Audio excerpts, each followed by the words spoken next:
जी जीवं जी जीवं जीवं दौवं जिणवरवसहेण जेण दिट्टम् जीवं जीवं दौवं जिणवरवसहेण जेणणी दिट्टम् देविन्दवन्दवन्दं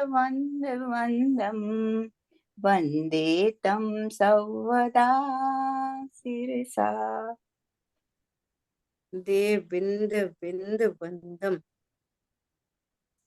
वंदितम सर्वदा शिरसा। जीवं जीवं दौवं जिणवरवसहेण जेणणी दिट्टम् देविन्दविन्दवन्दं वन्दे तं सर्वदा शिरसा। बहुत अच्छा। एक दिन और लगातार बोलेंगे ना तो आपको याद भी हो जाएगा और क्लियरिटी आएगी, है ना। चलिए, हाँ, द्रव्य संग्रह जी ग्रंथ। हम लोग 6 द्रव्यों के स्वरूप के बाद अब यहाँ चूलिका पर स्वाध्याय अपनी चल रही है ना। 6 द्रव्यों का वापस एट अ ग्लांस और सापेक्ष यहाँ पर चर्चा चल रही है। इसको यहाँ पर उपसन 6 द्रव्यों का उपसंहार। तो लास्ट क्लास में अपन ने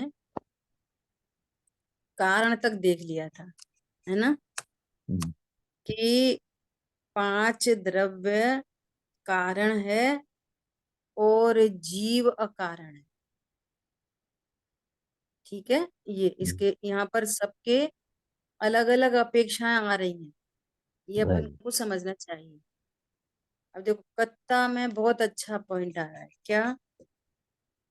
शुद्ध पारिणामिक परम भाव ग्राहक शुद्ध द्रव्यार्थिक न से जीव, यद्यपि बंध मोक्ष द्रव्य भाव पुण्य पाप और घट पटादि का अकर्ता है, तो भी शुद्ध द्रव्यार्थिक न से देखेंगे, परम शुद्ध निश्चय न से देखेंगे तो भगवान आत्मा त्रिकाली ध्रुव परम अकर्ता है।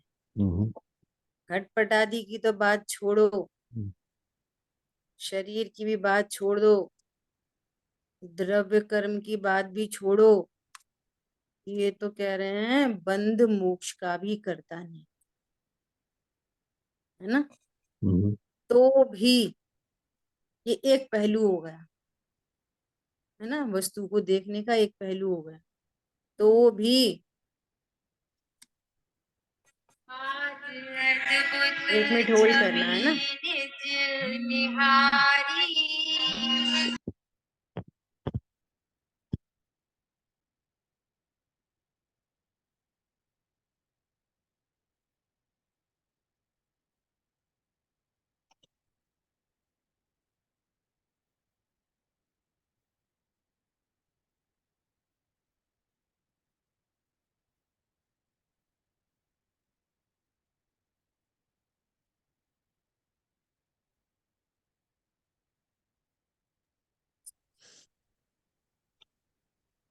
आदरणीय संध्या दीदी की कॉल थी। आजकल हम लोग वो स्वाध्याय कर रहे हैं शाम को 6:30 ऑनवर्ड्स, तो आज हमारी क्लास हो नहीं पाई। बहुत ही सुंदर सुंदर चर्चाएं आ रही हैं उस ग्रंथ में। कभी एक शेयर करेंगे उसकी, जो अब तक हम सीख पा रहे हैं उनसे, उसकी चर्चा करेंगे अपन कभी। ठीक है, ठीक है दीदी। कौन सा ग्रंथ ले रहे हैं दीदी आप उनके साथ? ये है ना, ये मैं बताया तत्वानुशासन, ये वाला अच्छा, ग्रंथ हाँ हाँ हाँ। बहुत अच्छी है। यहाँ पर ना पूरी ध्यान की गाथाएं हैं, तो वो विषय चल रहा है। चलिए, तो क्या बात चल रही थी? तो भी अशुद्ध निश्चय न से शुभ और अशुभ उपयोग रूप परिणमित होकर पुण्य पाप बंध का कर्ता और उसके फल का भोगता होता है। किस नय से कहते हैं? अशुद्ध निश्चय नय से। और विशुद्ध ज्ञान दर्शन स्वभावी निशुद्धात्मा के सम्यक श्रद्धान ज्ञान और अनुष्ठान रूप शुद्धोपयोग से परिणमित होता हुआ मोक्ष का भी करता है और उसके फल का भी भोगता है ना। जीव अपनी पर्यायों का कर्ता भोगता है। अगर शुद्ध द्रव्यार्थिक नय से कहो, परम शुद्ध निश्चय नय से कहो, तो परम अकर्ता है। लेकिन उन उन जो पर्याय जिस द्रव्य में होती हैं, चाहे वो अशुद्ध हो, विशुद्ध हो, पूर्ण शुद्ध हो, तो उनका कर्ता तो है, लेकिन अन्य का कर्ता जीव कदापि नहीं है। और कभी अन्य का कर्ता कहा भी जाए, द्रव्य कर्म का, नो कर्म का, तो वो असद्भूत, द्रव्य गुण पर्याय की सीमा से बाहर, बहुत ही उपचरित, असद्भूत व्यवहार ने से कहा जाए। ठीक है, ये यहाँ पर बात चल रही है। क्या बोल रहे हैं? शुद्धोपयोग से परिणमित होता हुआ मोक्ष का भी करता और उसके फल का भी भोगता है। सर्वत्र जीव को शुभ अशुभ तथा शुद्ध परिणामों के परिणमन रूप ही कर्तृत्व जानना। अगर जीव को कर्ता कहें तो उसकी शुभ अशुभ और शुद्ध परिणामों का कर्ता तो है, उसका कर्तृत्व तो जानना। लेकिन अन्य 5 द्रव्यों के परिणमन का कर्तृत्व तो जीव को कदापि नहीं है।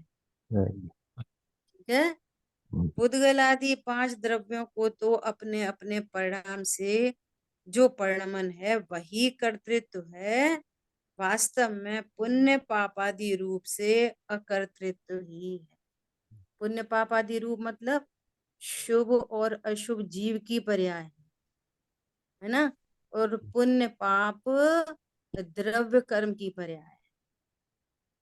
अपन ऐसा बोल देते हैं, पाप किया, पुण्य किया। हाँ, पुण्य पाप द्रव्य कर्म है और शुभ अशुभ भाव कर्म है। पर ऐसे बोल देते हैं कि जीव ने पाप किया। जीव ने पाप नहीं किया, जीव की पर्याय में अशुभ भाव उत्पन्न हुआ। तो अशुभ भाव होने से कर्म का बंधन हुआ, निमित्त नैमित्तिक संबंध से। तो वहां पर पाप प्रकृतियों का बंध हुआ। क्या बंध हुआ? जीव के अशुभ भावों का निमित्त पाकर, कहते ना, पाप बंध हुआ। अशुभ भावों से पाप बंध और शुभ भावों से पुण्य बंध। ठीक है, और इसको ऐसा बोल देते हैं क्या कि जीव के पाप भावों से पाप बंध, पुण्य भावों से पुण्य बंध। तो पुण्य पाप जीव के परिणाम नहीं है, पुण्य पाप तो द्रव्य कर्म की पर्याय है। समझ आ गई बात? ऐसा। अब दूसरी बात कि अशुभ भावों से किसका बंध होता है? पुण्य का कि पाप का? पाप का। पाप का। तो पाप कौन सा कर्म है? पाप नाम कौन सा कर्म है? द्रव्य द्रव्य कर्म है। कौन से? और पाप नाम अशुभ के कौन सा कर्म है? अशुभ अशुभ राति का राग राग द्वेष, सो मौन्य कर्म, चारित्र मौन्य। सुनो ध्यान से। जीव के अशुभ भाव, जीव का पुण्य पाप भाव नहीं होता, जीव के अशुभ भाव से पाप बंध हुआ। तो पाप नाम का कौन सा बंध होता है? कोई है पाप बंध नाम का? अरे पाप प्रकृतियां। ऐसा। अब सुनना, अघाती कर्म में तो पाप परिणाम, शुभ परिणाम से असाता, नीच गोत्र, अशुभ नाम कर्म की प्रकृतियां, है ना, और अशुभ आयु। तो वहां पर ये सब बंधेंगी पाप प्रकृतियां। प्रकृतियां होती हैं पाप, आघाती कर्म की पाप प्रकृतियां। अशुभ भावों से अघाती कर्म की पाप प्रकृतियां बंधेंगी। इन घाती कर्म तो पाप रूप ही होते हैं। ज्ञानावर्णी, दर्शनावर्णी, मोहिनी, अंतरा, ये तो चारों बंधेंगे ही बंधेंगे। बरोबर बरोबर और उधर अघाती में अशुभ प्रकृतियां बंधेंगी, पाप प्रकृतियां बंधेंगी। और शुभ परिणाम से जीव के शुभ परिणाम, दया, दान, पूजा पाठ आदि आदि के भावों से शुभ अघाती में पुण्य प्रकृतियां बंधेंगी। नाम कर्म में नाम कर्म में, आयु में, गोत्र, शुभ, उच्च गोत्र, साता वेदनी। लेकिन घाती कर्मों में अभी भी ज्ञानावर्णी, दर्शनावर्णी, मोहिनी, अंतरा बंधेगी। शुभ भावों से भी घाती कर्म बंधेंगे, अशुभ भावों से भी घाती कर्म, तो दोनों ही भावों से बंधेंगे। समझ में आ रही है बात? उसमें तो कोई फिर अंतर होगा क्या दीदी? हाँ, शुभ अशुभ उसमें में घाती में वो हाँ, घाती में अंतर होगा, इतना अंतर होगा कि अशुभ भावों से तीव्र बंधेंगे और शुभ भावों से मंद बंधेंगे, लेकिन बंधेंगे जरूर। ज्ञानावर्णी बंधेगा जरूर। तो उसमें लेशिया का फर्क पड़ जाएगा दीदी, ऐसा आएगा? शुभ अशुभ लेशा तो है ही है। जो कषाय है, पाप अशुभ भाव है, तो वो तीव्र लेशा ही तो है। अनंतानुबंधी जाति की तीव्र लेशा और अनंतानुबंधी जाति की मंद लेशा। तो मंद लेशा में ही तो भाव होते हैं पूजा पाठ के, दयादान के। अच्छा, और तीव्र लेशा में लड़ाई झगड़े, खाने पीने, घूमने फिरने के, तो उनको अशुभ भाव कहते, उनको शुभ भाव कहते। तो अशुभ भाव से क्या बंधेगा कि अघाती कर्म में तो भेद पड़ेगा, लेकिन घाती कर्म में कोई भेद नहीं पड़ेगा। घाती कर्म तो चारों के चारों बंधेंगे,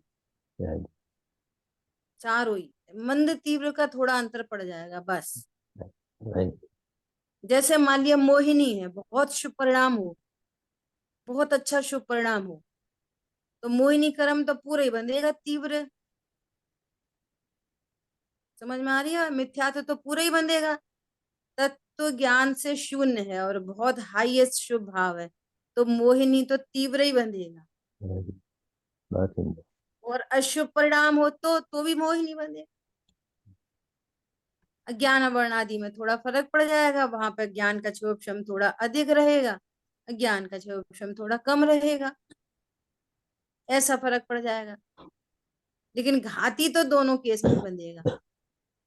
तो अब अच्छा, जीव को दुख देने वाले, दुख में निमित्त होने वाले अघाती कर्म तो वैसे भी नहीं है। जीव के दुख में निमित्त तो घाती कर्म बनते हैं। तो अब घाती कर्म का बंध ना हो, इसके लिए क्या करें? तो बस एक ही कार्यक्रम है, क्या? भेद विज्ञान। भेद विज्ञान से घाती कर्म हीन होते हैं। भेद विज्ञान से मोहिनी कर्म डाउन होता है और डाउन होते होते टूट जाता है। भेद विज्ञान से चारित्र मोहिनी मंद होता है और मंद होते होते अनंतानुबंधी का अभाव हो जाता है। और अनंतानुबंधी और उनका अभाव होते से ही, इनका अभाव होते से ही अघाती कर्म में भी बहुत बड़ा डिफरेंस आ जाता है।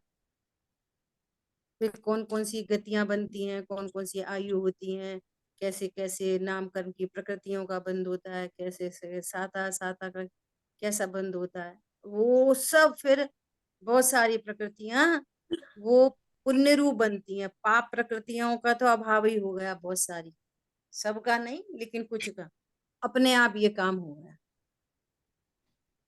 तो वो शुभ अशुभ दोनों परिणामों से क्या होता है? पुण्य पाप प्रकृतियां, ऐसे अपन डायरेक्ट बोल देते हैं, मैंने इतना खुलासा क्यों किया? अपन सीधे सीधे बोलते हैं। अशुभ भाव से पाप का बंध, तो पाप का बंध हम क्या समझते हैं? कोई पाप नाम का बंध है क्या 8 कर्मों में? नहीं है। शुभ भावों से पुण्य का बंध, तो पुण्य नाम का कोई बंध है क्या 8 कर्मों में? नहीं है, तो भी नहीं है। तो क्या समझना, पुण्य प्रकृतियां पाप प्रकृतियां, उसका ये अर्थ है।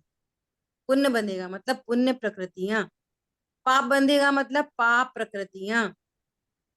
तो वो फर्क किस में पड़ता है पुण्य पाप प्रकृतियों का? अघाती में, जो दुख के हेतु ही नहीं है। और घाती में तो वे तो पाप प्रकृति ही है, उनमें पुण्य प्रकृति होती ही नहीं है।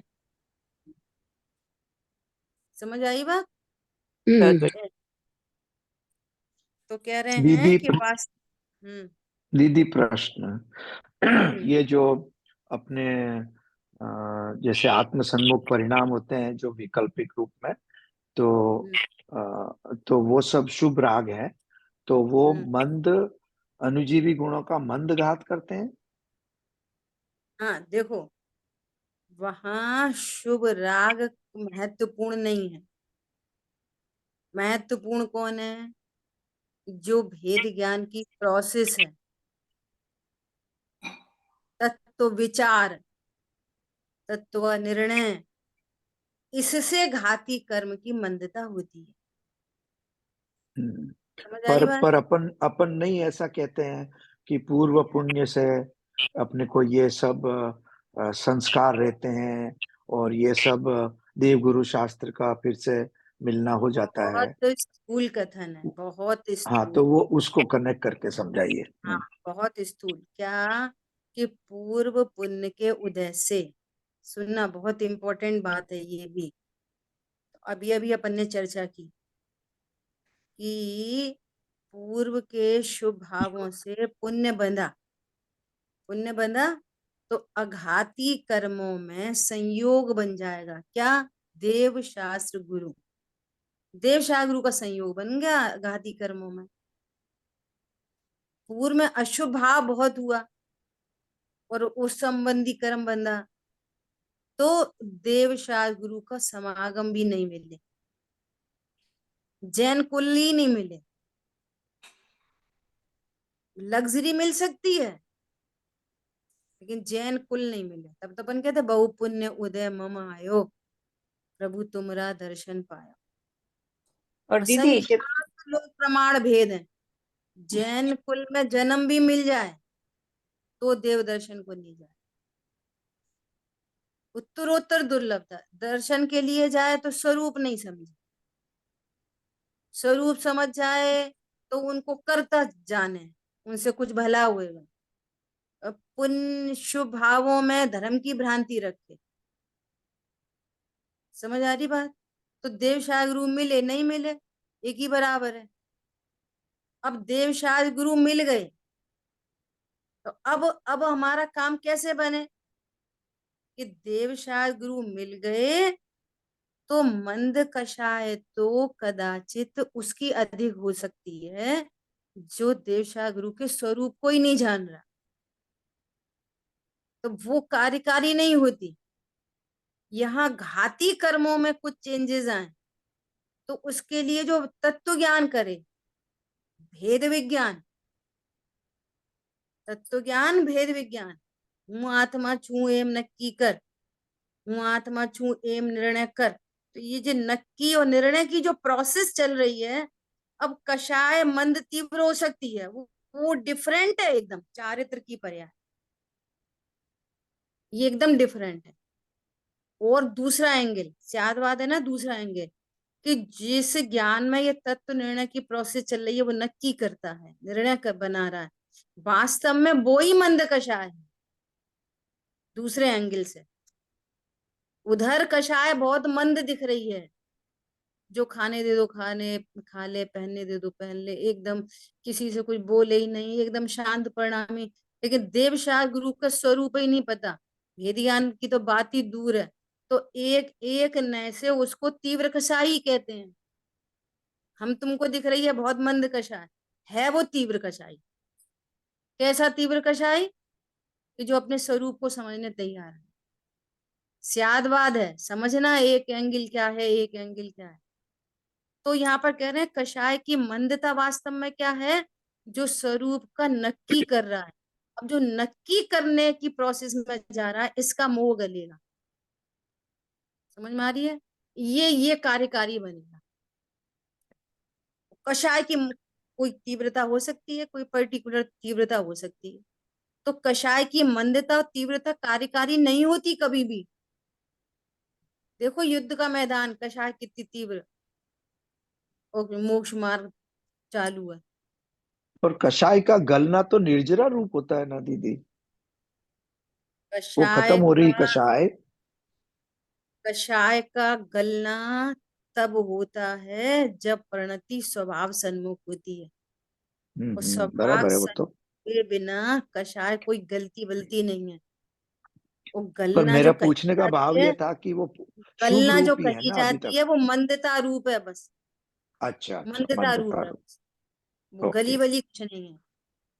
वो कुछ देर के लिए वो अनुदय रूप है, वो थोड़ा उपशांत हो गई है, कषाय थोड़ी शांत हो गई है। तो कषाय की शांतता कुछ काम नहीं आती, वो अणुजीवी गुणों में कुछ नहीं करती। कषाय की उपशांता भेद विज्ञान से काम बनता है। ठीक है, भेद ये थोड़ा विज्ञान से बिंदु बन, और समझेंगे कभी बाद, मुझे अभी तक और समझने की जिज्ञासा है, बाद में कभी समय मिले। ओके। देखो अब क्या बोल रहे हैं। एक मिनट दीदी, मुझे उससे संबंधित ही जो आपने समझाया कि जो नो हम्म, कर्म होते हैं वो क्या केवल अघाती कर्मों के उदय में ही होते हैं, मतलब घाती कर्मों के उदय में हाँ, नहीं?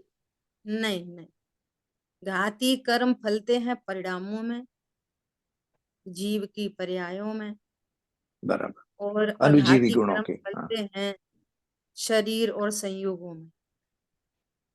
मतलब देव शास्त्र गुरु का संयोग जो है वो भी अघाती कर्म के फल में नो बस कर्म रूप है, ये पूछना था। बस हाँ, बस बराबर। बस, ओके इतनी सी ओके, बात। बराबर। सर नाम अब कर्म के अब देव शास्त्र गुरु का मिल जाना मात्र थोड़ी कार्यकारी है। जब तक आप उपयोग लगा के देव को द्रव्य गुण पर्याय से नहीं जानोगे, तब तक आप देवशाह गुरु का जो जिनवाणी में व्यवहार से निरूपण किया, आप व्यवहार से जो निरूपण किया है उतना मात्र जानोगे तो भी कुछ कार्यकारी नहीं है। वे परम औदारिक देह वाले हैं, समवक्षण वाले हैं, ओंकार ध्वनि उनकी है, ओंकार ध्वनि कीर्ति है, छत्र चमर भामंडल वाले हैं, तो भी मोह हिलेगा नहीं टस से मस। और आप रत्न राशि से पूजा करो। समझ आई बात। तो भी देव को जानना भी कोई छोटी मोटी बात नहीं है। यहाँ तो कहते हैं देव को जाना उसने अपने को जाना, और जिसने अपने को जानना उसने देव को जानना। वो देव में और अपने में कोई अंतर नहीं देखता, उसका नाम है देव को जानना। ठीक है। दीदी संयोग तो सब नाम कर्म से मिलते हैं ना? नाम कर्म से तो शरीर की रचना है, नाम कर्म तो पेंटर, गोरा शरीर, काला, कैसा सहनन, कैसा संगनन, ये सब शरीर का हाँ तो संयोग हुआ ना। हाँ संयोग है। तो नाम कर्म से तो अकेले शरीर संबंधी रचना से रिलेटेड है। साता असाता वेदनी कर्म और भिन्न जुदे धन धामा से रिलेटेड है, और दूर के संयोग, वो बराबर। संयोग से रिलेटेड है। और देव हम्म। शास्त्र गुरु का मिलना साता वेदनी कर्म के उदय की सामग्री है। देव बर शास्त्र गुरु, बराबर। पत्नी और बच्चे अच्छे मिल गए, आज्ञाकारी मिल गए, सुंदर शरीर स्वस्थ शरीर मिल गया, ये नाम कर्म की प्रकृति। हम्म अच्छे पत्नी बच्चे मिल गए, ये साता प्रकृति, अलग अलग प्रकृति है। हम्म। उच्च नीच गोत्र मिल गया, ये गोत्र कर्म की प्रकृति। और शुभ अशुभ आयु मिल गई, ये आयु कर्म की प्रकृति बराबर। या थैंक यू। है। देखो क्या बोल रहे हैं आगे, आगे का जो एंगल है वही बहुत अच्छा है। सवगदम, लोक और अलोक में व्याप्त होने की अपेक्षा से आकाश को सर्वगत कहा जाता है। आकाश द्रव्य कहाँ पर है? लोक में सर्व भी और लोक में भी, हम्म, तो वो सर्वगत है। ठीक है। अब लोकाकाश के अंदर अंदर, लोकाकाश में तो अकेला ही आकाश द्रव्य है। हम्म, अब लोकाकाश के अंदर की बात करें तो लोकाकाश में व्याप्त होने की अपेक्षा से धर्म अधर्म द्रव्य कहाँ पर है? लोकाकाश लोकाकाश में सर्वगत। लोकाकाश के हम्म, ऐसे कौन सा स्पेस है जहां पर धर्म द्रव्य नहीं है, अधर्म द्रव्य नहीं है? सब जगह है। सब जगह। अभी देखना ये सर्वगत का पॉइंट चल रहा है। हम्म, जीव द्रव्य एक जीव की अपेक्षा से हम्म, लोक पूर्ण नामक समुद्घात की अवस्था के अतिरिक्त असर्वगत है। राइट, ये बहुत इंपॉर्टेंट पॉइंट है, ध्यान से यस, समझ। यस, अगर एक जीव को देखेंगे, मान लिया यहाँ मैं जीव, तो मैं सर्वगत हूँ क्या? मैं पूरे लोक में व्याप्त हूँ क्या? मैं नहीं, नहीं, मैं तो यहीं पे आकाश के कुछ प्रदेशों में व्याप्त हूँ। हम्म, फिर मैं कैसा हो गया? असर्वगत। और सर्वगत, ठीक है। हम्म, लेकिन यदि मैं ही जीव द्रव्य और लोक पूर्ण समुद्घात हो मेरा कदाचित, तो हम्म, उस एक ही जीव की अपेक्षा से वो जीव कैसा हो गया? सर्वगत, समुद्घात के एंगल से सर्वगत। हम्म, तो एक जीव की अपेक्षा से दो अपेक्षाएं आ रही हैं। हम्म, लोक पूर्ण समुद्घात के एंगल से सर्वगत, और हम्म, लोक पूर्ण के अलावा एक जीव हमेशा असर्वगत होता है। लोक पूर्ण की अपेक्षा को गौर करें तो हम्म, एक जीव हमेशा ही असर्वगत है। क्यों असर्वगत है? क्योंकि वो थोड़ी एक जीव पूरे लोक में व्याप्त हुए कुछ प्रदेशों में रहता है, असर्वगत।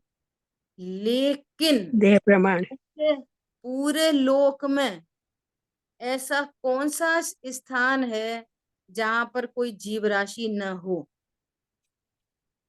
बोलो। कोई भी नहीं, टॉप टू कोई भी बॉटम, नहीं, कोई कोई भी भी नहीं, स्थान, सब जगह जीव है।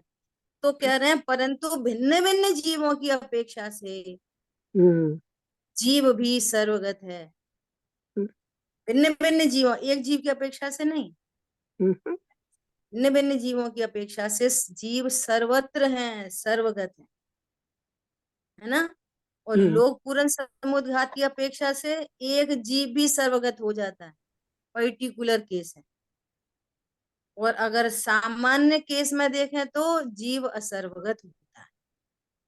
इसी प्रकार पुद्गल द्रव्य लोक व्यापक महास्कंद की अपेक्षा से सर्वगत है, हम्म, और शेष पुद्गलों की अपेक्षा से सर्वगत नहीं है।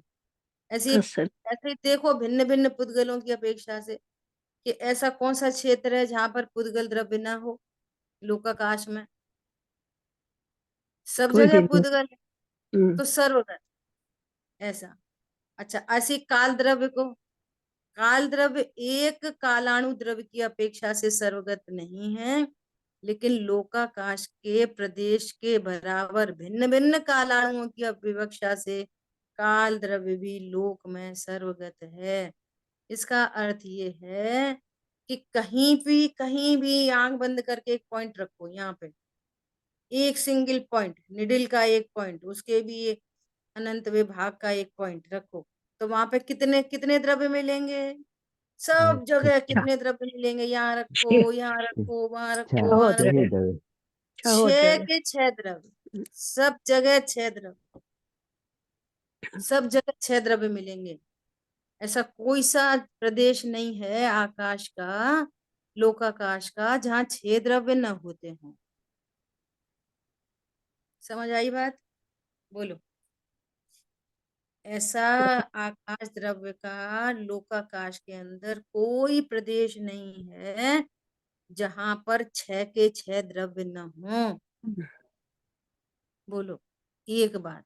दूसरी बात अब नीचे कह रहे हैं कि भले सब जगह छह के छह द्रव्य हैं, लेकिन गजब की बात है, सब अपने अपने स्वरूप में ही रहते हैं, कोई किसी को डिस्टर्ब नहीं करता, सब अपने अपने स्वरूप को छोड़ते नहीं, निज भाव को छोड़े नहीं, किंचित ग्रहे पर भावना, परंतु इस जीव में अकेला जीव ही ज्ञानवान है, बस बाकी तो कोई ज्ञानवान है नहीं, अकेला पर जीव ही ज्ञान, बाकी तो सब ज्ञानवान नहीं है। तो ज्ञान होने के कारण ये कुछ भी ज्ञान करने तैयार है। मैं इसका करता हूँ, उसका भोगता हूँ, मैंने इसको किया, इसको नहीं किया, ये अच्छा हुआ, ये बुरा हुआ। इसलिए ये जीव व्यर्थ में ही संसार में परिभ्रमण कर रहा है। न तो ये किसी का करता है, न कोई इसका करता है। अकेले अज्ञान से, मान्यता विपरीत होने से ये झंझट क्रिएट हुआ है। समझ आ रही बात? क्योंकि यही अकेला ज्ञान वाला है, बाकी पुद्गल धर्म अधर्म आकाश और काल तो कुछ कहते नहीं। तो कहते नहीं जीव हमारा है, जीव अच्छा है, जीव बुरा है, खराब है, इससे जीव से हमको लाभ है। देखो, वेद 5 द्रव्य नहीं कहते हमको जीव से लाभ है।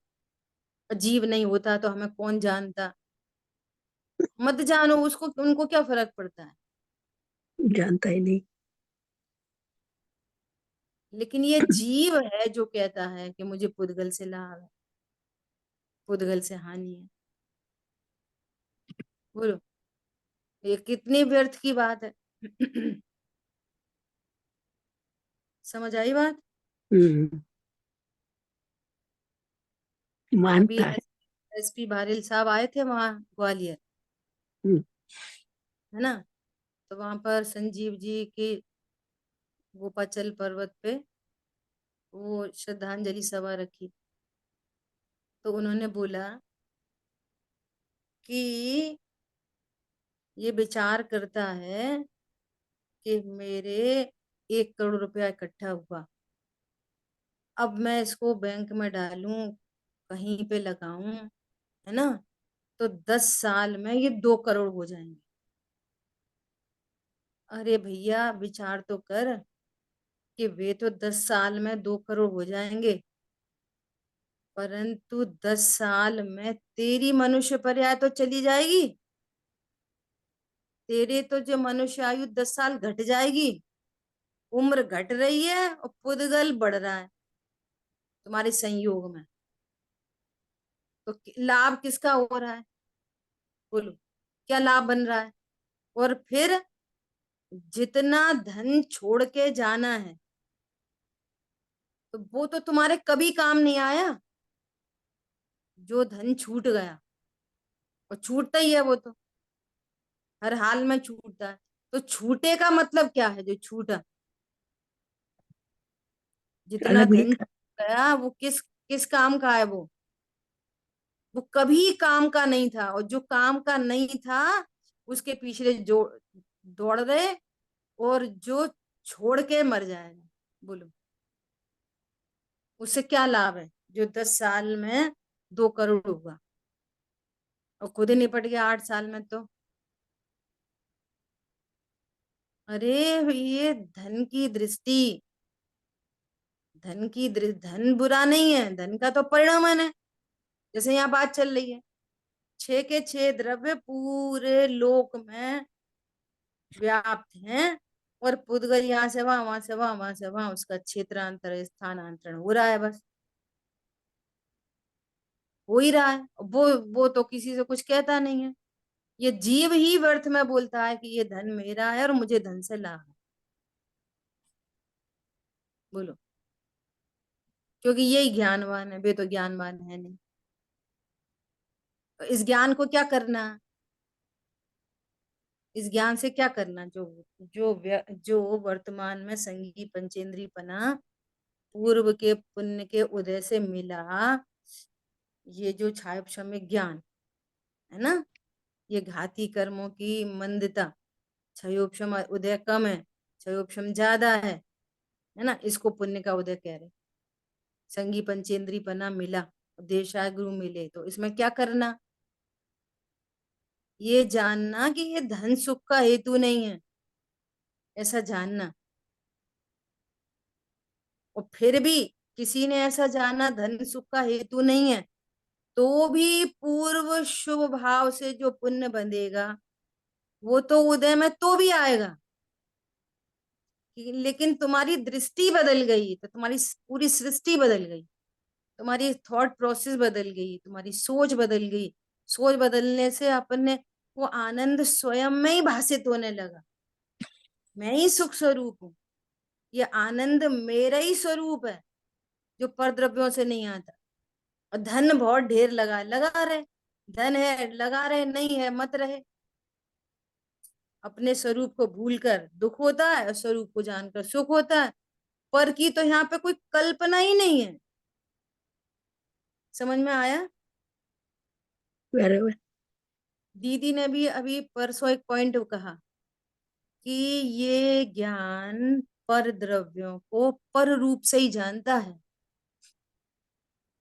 पर को पर रूप से ही जानना होता, कभी भी पर का भोग नहीं होता। समझ में आ रही है? पर से परान्मुख ही रहता है जीव, और स्व को वेद्य वेदक भाव से भोगता है। जैसे स्व की पर्याय में अभी पीछे चर्चा चली ना कि शुभ भाव हुए, तो जीव अपने शुभ भावों को वेद्य वेदक पने से भोगता है। वेदन उसको शुभ भावों का होता है, वेदन अशुभ का होता है, वेदन कषायों का होता है, वेदन क्षमा का होता है। वेदन तो अपनी पर्यायों का होता है, पर की पर्यायों का वेदन तो कभी जीव को हो ही नहीं सकता। जीव पर को परान्मुख रहते हुए ही जानता है, कभी भी पर को भोग नहीं सकता। पिछली दिनों क्लास में चर्चा चली थी ना, आइसक्रीम कभी खा नहीं सकता, उसका ज्ञान है बस। भोग किसका है? अपनी पर्यायों का। अशुभ है तो अशुभ, शुभ है तो शुभ, कम ज्ञान है तो कम ज्ञान, ज्यादा ज्ञान है तो ज्यादा ज्ञान। अपनी पर्यायों को स्वपने से जानना, देखना, भोगना होता है। आ रही बात समझ में? बोलो, बहुत पर सुंदर। द्रव्य बाहर रहते रहते क्या करते हैं मेरे द्रव्य गुण पर्याय में? मेरी कुछ नहीं। सीमा में प्रवेश नहीं करते। देखो नीचे पॉइंट आ रहा है, यद्यपि सर्व द्रव्य व्यवहार न से एक क्षेत्र अवगाह होने से एक दूसरे में प्रवेश करके रहते हैं, तो भी निश्चय न से चेतना आदि अपने अपने स्वरूप को नहीं छोड़ते। एक क्षेत्र अवगाह संबंध कह रहे हैं ना कि चीनी में, पानी में चीनी घोल दी तो एक क्षेत्र अवगाह संबंध हो गया। आकाश के उन्हीं क्षेत्रों पर पानी है, आकाश के उन्हीं क्षेत्रों पर चीनी है, परंतु पानी अपनी शीतलता को और चीनी अपनी मिठास को नहीं छोड़ते। चीनी की मिठास पानी में नहीं चली जाती, पानी की शीतलता चीनी में नहीं आ जाती। बोलो, ऐसे ही ज्ञान सदा ज्ञान में ही रहता है। ज्ञान कभी पर में नहीं जाता, पर में से ज्ञान नहीं आता। कषाय सदा कषाय में ही रहती है, पर से कषाय नहीं होती। और ज्ञान उस कषाय को जानता है, कषाय को भोगता है, क्रोध को भोगता है, क्षमा को भोगता है, वीतरागता को भोगता है। पर का भोग कभी नहीं होता। पर के कारण न कषाय होती, न शुभ, न अशुभ, न वीतरागता। समझ में आ रही बात? अपने अपने स्वरूप को नहीं छोड़ते, नहीं तो 6 द्रव्य मिलकर पूरे विश्व के नाश का प्रसंग आएगा, एक द्रव्य दूसरे द्रव्य रूप हो जाए तो। समझ आ रही बात? ये अनादि अनंत व्यवस्था है। सारांश यह है कि इन 6 द्रव्यों में वीतराग चिदानंद एक आदि गुण स्वभावी और शुभाशुभ मन वचन और काय के व्यापार रहित निज शुद्धात्म द्रव्य ही उपादेय है। क्या बोल रहे हैं? अब ये बहुत इंपॉर्टेंट है, ये जो सारांश दिया है। क्या सारांश दिया है? पूरा विश्व बताया, ये पूरा विश्व है। बाहर लोकाकाश है, अलोकाकाश है, अंतर अंदर लोकाकाश है। लोकाकाश में 6 द्रव्य हैं, वे 6 द्रव्य के 6 द्रव्य सर्वगत हैं। विश्व का ऐसा कोई भी प्रदेश नहीं जहाँ छह द्रव्य न हो। ये पूरी वस्तु व्यवस्था है। अब बात ये है कि हमने ये सब जाना, तो ऐसे जान पने में मेरा प्रयोजन कैसे सिद्ध हो? मैंने विश्व को तो जान लिया, विश्व में छह द्रव्य हैं, ये जान लिया, लेकिन मेरे प्रयोजन की सिद्धि कैसे हो? तो क्या बोल रहे हैं कि निज शुद्धात्म द्रव्य ही उपाधि है, यही सुख स्वरूपी वस्तु है, इसी के आश्रय से तुमको सुख की प्राप्ति हो सकती है। बाकी छह द्रव्यों के आश्रय से कभी सुख नहीं उत्पन्न हो सकता। उपादेय मतलब जिससे मेरे प्रयोजन की सिद्धि हो, क्योंकि छह बाकी पांच द्रव्य दुखी नहीं है, मैं ही दुखी हूं इस संसार में। उद्गल द्रव्य दुखी है कि धर्म अधर्म आकाश काल दुखी है? कौन दुखी है? मैं दुखी हूं। सुखी किसको होना है? मैं ही सुखी होना चाहता हूं। तो मैं सुखी होना चाहता हूं, तो मेरे लिए इस विश्व में मैं कहाँ जाऊं? मुझे कहाँ सुख मिलेगा? ये सारांश है इस छह द्रव्यों को जानने का, कि अब ये जानो कि एक निशुद्धात्मा ही उपादेय है, बाकी सब हे है। हे मतलब, अब हे का मतलब, हे का मतलब वे खराब हैं, अच्छे नहीं हैं, उनसे द्वेष करो, वे कम वे कम वैल्यूएबल हैं, ये मतलब नहीं है हे का। हे आशय का का मतलब निर्णय, क्या? आशय का जिसका निर्णय। लक्ष्य करना व्यर्थ है, जिसके लक्ष्य से संसार होगा, वो हे है। हे की परिभाषा पहले सीधा सीधा अर्थ निकालो, जो उपादेय नहीं सो हे है। उपादेय का अर्थ है जे उपादेय वो वस्तु है जिससे मुझे सुखी होऊंगा, जिससे मुझे सुख प्रकट होगा। तो इस छह द्रव्यों में कौन उपादेय तत्व है? एकमात्र शुद्धात्मा नहीं, निज शुद्धात्मा। निज शुद्ध। सारे जीव शुद्धात्मा है, भगवान शुद्धात्मा है, तो उनके आश्रय से मुझे सुख नहीं होएगा। निज शुद्धात्मा ही उपादेय है। कैसा शुद्धात्मा? सो कह रहे हैं इन छह द्रव्यों में वीतराग, वो शुद्धात्मा ऐसा है कि जिसमें राग है ही नहीं। परिणति में वीतरागता प्रकट हो उसकी बात नहीं चल रही। शुद्धात्मा राग रहित है, चिदानंद है, आनंद स्वरूप है, आदि गुण स्वभावी और शुभाशुभ मन वचन काया से के व्यापार रहित है। अभी अभी अभी मन वचन काया के व्यापार रहित है। ऐसा निशुद्धात्म द्रव्य ही उपादेय है। पता अभी भी लोगों के फोन कैसे आते हैं? आज अभी शाम को 5 बजे एक बहन का फोन आया, अब तो हम पूजा करते हैं तो अब हमको ऐसे विकल्प आते हैं, अब तो लगता है कि क्या वही वही पढ़ना है, अरे मैं तो भगवान आत्मा हूँ। अभी भी हम विचार बदलने को, क्रियाएं बदलने को तत्व ज्ञान समझ रहे। अब तो बस आत्मा या आत्मा की धुन रहती है, तो धुन रहते रहते फिर परिक्रमा देते हैं, 2 दे दो 3 दे दो, पता ही नहीं चलती। अब तो बस 24 घंटे वो आत्मा की धुन बनी रहे, 24 घंटे। यह 24 घंटे आत्मा की धुन तो अनंत सिद्धों को होती है, मुनिराजों को भी क्षण क्षण में ब्रेक होती है छठवें गुण स्थान में। समझ में आ रही है? एकदम क्लियर कट स्वरूप चाहिए, एकदम स्पष्ट। बार बार वो ज्ञान, वो चारित्र की पर्यायों में जो कम ज्यादा हीना दिखता हो रहा है ना, उससे ही नाप तोल चलती है।